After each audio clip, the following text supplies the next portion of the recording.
अब इसी question number 7 भाई, ठीक है। ध्यान से देखो, तुम्हारी किताब में लिखा हुआ है कि प्रमेय 6.1 का प्रयोग करते हुए, प्रमेय 6.1 आधारभूत आनुपातिकता प्रमेय है, उसको बोलते हैं, ठीक है ना। सिद्ध कीजिए कि किसी त्रिभुज की एक भुजा के मध्य बिंदु से दूसरी भुजा के समांतर खींची गई रेखा तीसरी भुजा को समद्विभाजित करती है। एक भुजा के मध्य बिंदु से दूसरी भुजा के समांतर खींची गई रेखा तीसरी भुजा को क्या करती है, समद्विभाजित करती है। तो हम सबसे पहले एक चित्र बनाएंगे। हमारे पास सपोज के लिए एक क्या है भाई,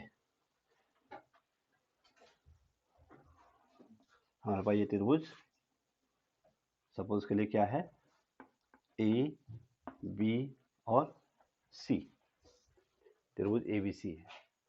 ए बी के मध्य बिंदु क्या है, सी है, नहीं डी है। ए बी का मध्य बिंदु कितना है, डी से जो है बी सी के समांतर, दूसरी भुजा के समांतर, पहली भुजा दूसरी भुजा तीसरी भुजा मान लो। अब चाहो तो इस भुजा के समांतर खींचो, चाहो तो इस भुजा के। तो डी से बी सी के समांतर खींच देते हैं रेखा, जो कि ए सी को कहाँ पे काटती है, ए सी को ई पर काटती है। तो ये रेखा और ये आपस में क्या हो गई, समांतर हो गई। ये इसका मध्य बिंदु है, डी ए डी का क्या है, मध्य बिंदु है भाई, ठीक है ना। और आपको ये सिद्ध करना है कि जो ये रेखा है वो तीसरी भुजा AC को समद्विभाजित करती है, यानी आपको ये सिद्ध करना है कि E जो है AC का क्या है, मध्य बिंदु। समद्विभाजित का मतलब है दो बराबर भागों में बांटना। बात समझ में आ गई थ्योरी समझ में। तो आपको सबसे पहले आप लिखोगे, दिया है, ये चित्र अपने हिसाब से बनाना है भाई, हैं। अब चित्र दिया नहीं है, दिया है चित्रानुसार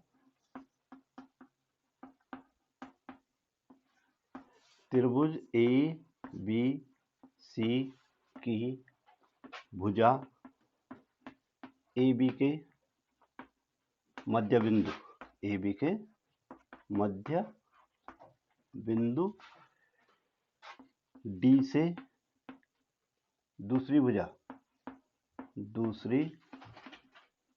भुजा क्या है भाई, बी सी के समांतर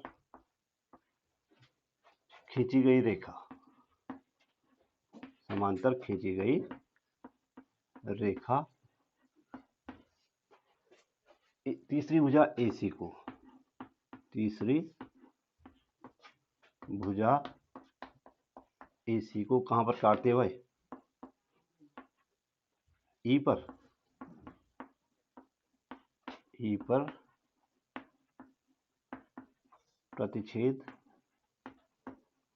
प्रतिच्छेद करती है, काटती है या मिलती है, सब एक ही बात है, ठीक है ना। इसलिए AD किसके बराबर हो जाएगा, AD किसके बराबर हो जाएगा, AD बराबर DB। AD बराबर क्या हो गया, देखो D जो है AB का मध्य बिंदु है ना, तो AD और DB आपस में क्या होगा, बराबर होगा सब, ठीक है ना। तो AD बटे DB कितना आ जाएगा, AD बटे DB बराबर, समीकरण नंबर क्या बना दो, ये आपको दिया हुआ है, ये आपको, ठीक है। अब आपको सिद्ध करना है, आपको क्या करना है,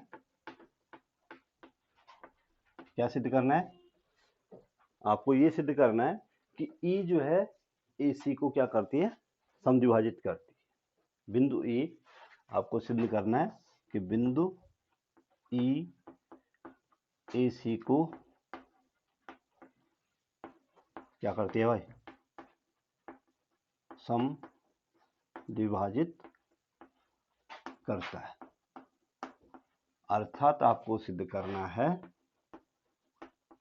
क्या सिद्ध करना है भाई आपको, कि AE और EC आपस में क्या है, AE किसके बराबर है, AE और EC जब बराबर होंगे तभी तो बिंदु E जो है AC का क्या होगा, मध्य बिंदु होगा, ठीक है। हो गई बात, क्लियर हो गई। अब आगे देखो, अब हम चलते हैं किसमें, उत्पत्ति में। त्रिभुज ABC में त्रिभुज ए बी सी में आपको दिया है कि DE किसके समांतर है, DE किसके समांतर है, BC के दिया हुआ है। बिंदु D से BC के समांतर खींचा गया था ना D, तो DE किसके समांतर है, BC के। इसलिए आधारभूत आनुपातिकता प्रमेय से अभी विशाल बोलेगा, बोलो आधारभूत आनुपातिकता प्रमेय लगाओ इस पे। AE बटे EC बराबर, इसीलिए कह रहा हूं अपसेंट मत रहो, ठीक है ना।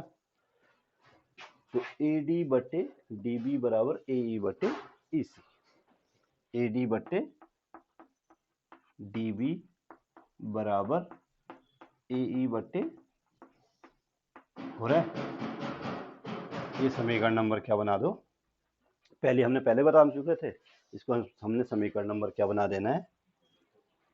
कोई दिक्कत है किसी को यहां तक, ठीक है। अब समीकरण फर्स्ट हुआ, फिर से तुलना ही करनी पड़ रही, सेकंड की क्या कर दो, तुलना